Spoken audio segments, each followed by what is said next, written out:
What Papa Bay?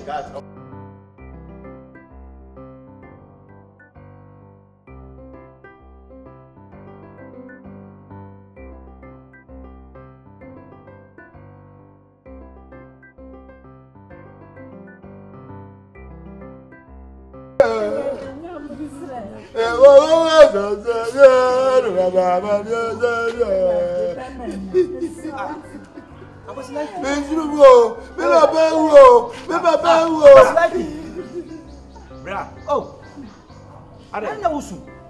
Remember when I'm a woman, I could tell you how to cross it by me. Oh, the house, I did some. Ha! Papa Ben, maybe I could tell you if you're crossing our buses here. Papa Tias will move you. Papa Tias, let one against Papa. Huh? Me, Papa, I'm who flew on your famous actually. Debbie. Not paper, no one in the one year. You're not hospital. Oh, hospital. Why, Papa, my penny, Lieutenant J.J. Rollins. No, who's so any? Huh? Or your money, you know, and it's a woo, a kind, you know. I'm mining in a jet. I'm saying, I don't know what I said to somebody. Hey, I didn't mean what 1 million. If you are no cook sugar, wait, you don't have the Bafuka. But said someone penny that there were, and known as a Woody who's a now also. Oh, you know, your job. So you are mining now, Motoy. It is a papa who you were mining in a kind soon. Yeah, try and soon. Yes, you soon.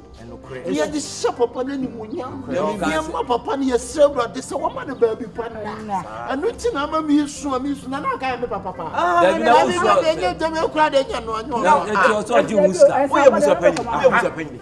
just had to hold a quawa. Do this kind of command. What are you laughing? You say any mammy? No, as soon as I also need I can one who so man paid a die. Let's come out. Did you know what you need? Homes come a woman. It's a young papa and Sabia Sonte Benya, what can't you know? While bread and so. It's yet the way you have a real singing and Kaya do. You will be a real crowd with self Rabia on Tessa Papa. And so Sabia son hey. It's way a bit so. And the above beer can't tell me never dog. Miss Swaby, you try dog. Anybody old man will come and I'm going to see. It's when you know, swat we are sick. So die by your papa now, what you done. But Median come as stress of my you need to remember. You have to try to make beer. You go soon. It's Ramo. It will make family man. Almost a kind of farmer and now the first animal is over there. If you are young, I know what you see. Now better. Oh, it's like it's a criminal offense. Someone penny it's our body. No, like his guy couldn't offer action. It's a criminal offense. Listen to me. Because it's a criminal offense. Listen to me. No, I'm penny there who soon a year. That's what you mean, baby. And what it is our body for what reason? I didn't know who is a police for who and as a kind of back one. I bet you so listening to me, Tim and intimate. When I phone, I mean, because you know to say to your behind Konya. Mugabe or baby. I Libya president, the bay or Siso. I for Siskas. Oh, baby. Abidja, I for Fobwa, bay. Oh, baby. South Korea president. Oh, baby. Babangida. Nigeria. Oh, baby. Oh, Momutu Saseku.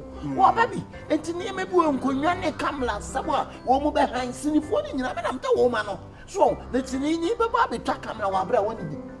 You would be a welfare. You welfare, and be a boss, some Koyan, and be up to so. I'm woman. A year to be a mobus of 1 quarter. You were mining in a year. I said, I'm just a baby. But when you be used to hold your back, a fast house. Oh, the what? So into what you be here? Oh,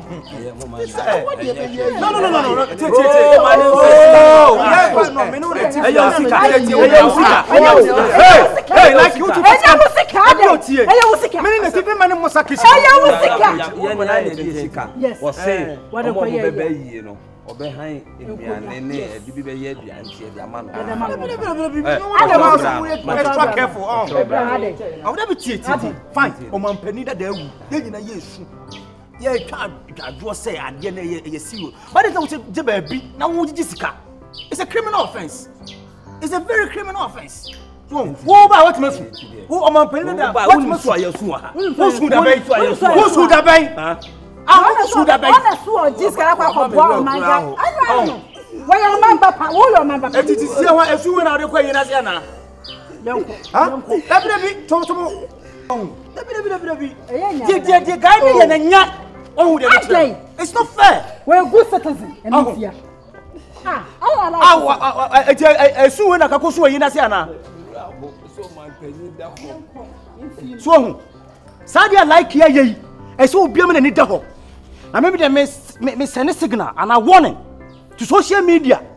Almost on my credit account. And on my predicted it's Jessica is Abadiano. Only very careful.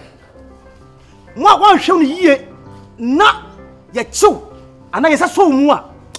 I saw cook for life.